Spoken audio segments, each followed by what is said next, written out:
Let me ask you something that might make you a little bit uncomfortable. If two women make the same income, they live in the same city, they send their kids to the same schools, and they even live in the same type of home, how is it that 10 years later, one is worth hundreds of thousands of dollars more than the other? Not just because she worked harder, not because she saved better, but because one rented and the other owned. And nobody talks about this. Today, I'm going to show you the wealth gap that quietly opens up between renters and homeowners, and why it's one of the biggest financial forks in the road of your life. So here's the story. Let's pretend there's two women. Let's call them Rachel and Megan. Same age, same income. They make about $100,000 a year, same city, same lifestyle. They both move into a nice 3-bedroom home in 2026. Rachel rents it, Megan buys it. The rent is $2,800 a month. The mortgage is $2,900 a month. So at first, everyone says, well, why would Megan buy? It's basically the same payment. But this is where the story changes. What happens to the renter? Rachel pays $2,800 a month over 10 years. Do the math with me. 2,800 times 12 times 10 equals $336,000. That money is gone. It paid for a roof, a place to live, and there's nothing wrong with that. But when she leaves with zero equity. So what happens to the homeowner? Now let's look at Megan. She buys a $400,000 home at, say, 5% down. That's $20,000. Her mortgage is around $2,900 a month, for example. Over 10 years, she pays about $2,900 times 12 times 10 equals $348,000. So basically spent the same. But here's the difference.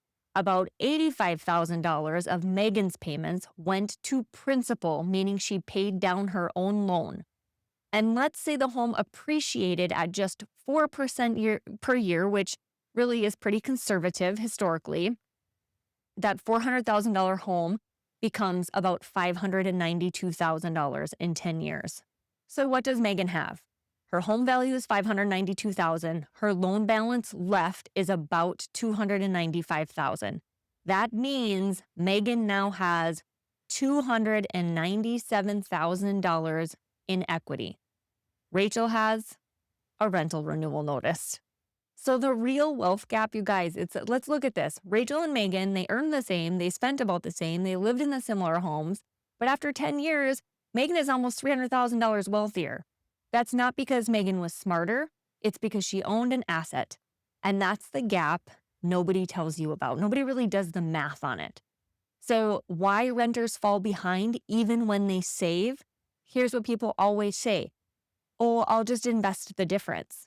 But Rachel didn't have a difference. Her rent went up because rents, they don't stay flat, right? And over 10 years, rent increases alone often cost renters $100,000 or more. Meanwhile, Megan's mortgage payment stayed mostly fixed.